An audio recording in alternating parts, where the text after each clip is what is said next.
Hey friends, welcome to the channel Data with Hannah. Today we are going to learn how to refresh and update our pivot tables to make sure that our reports are accurate and up to date. So let's dive in. But first, let's know the importance of refreshing and updating our pivot tables.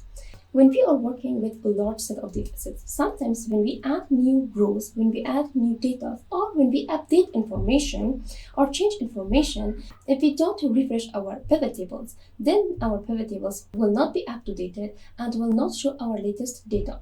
So that's why refreshing and updating pivot tables are necessary and important to show the latest data accurately in our pivot tables and reports. So to refresh our pivot tables, we have to follow these steps.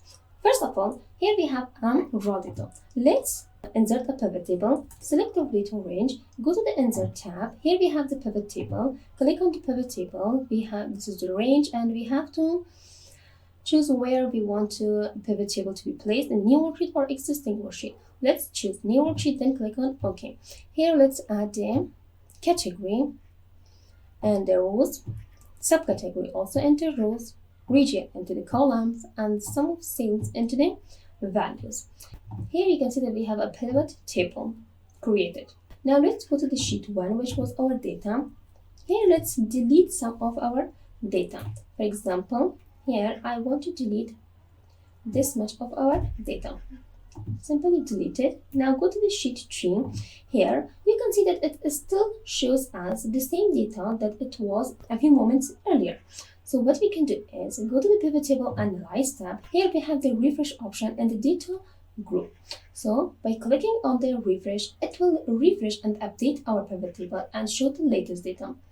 Click on the refresh here. You can see that it refreshed and updated my pivot table. So that's it. Now our pivot table is updated and it's showing the latest data in our dataset. But what if you want to make sure that your pivot table will always automatically update and show the latest data? It's very easy. We can set this up too. For that, just right click on the pivot table, go to the pivot table options here. Now here in the dialog box, we have the data tab. Click on the data tab here, and in the pivot table data part, we have an option refresh data when opening the file. Click on it and then click on OK. So now whenever you are opening this Microsoft Excel workbook, and this pivot table will automatically update and refresh and show you the latest data that you have in your workbook. Sometimes when you are opening your Microsoft Excel workbook and you are trying to refresh your pivot table, you might see some errors. To handle those kinds of errors, you have to check 3 things. First of all, check that if your data source is in the right place, you haven't changed the location of it, or you haven't renamed it. Secondly, check the range of your data source and make sure that it includes all of your data. And thirdly, if you have formatted your data source as a table, make sure that it is formatted accurately. By following these steps, you can keep your pivot table refreshed, updated, and accurate. So that's it. If you found this video helpful, don't forget to hit the like button and subscribe to our channel. Thanks for watching. See you in the next video.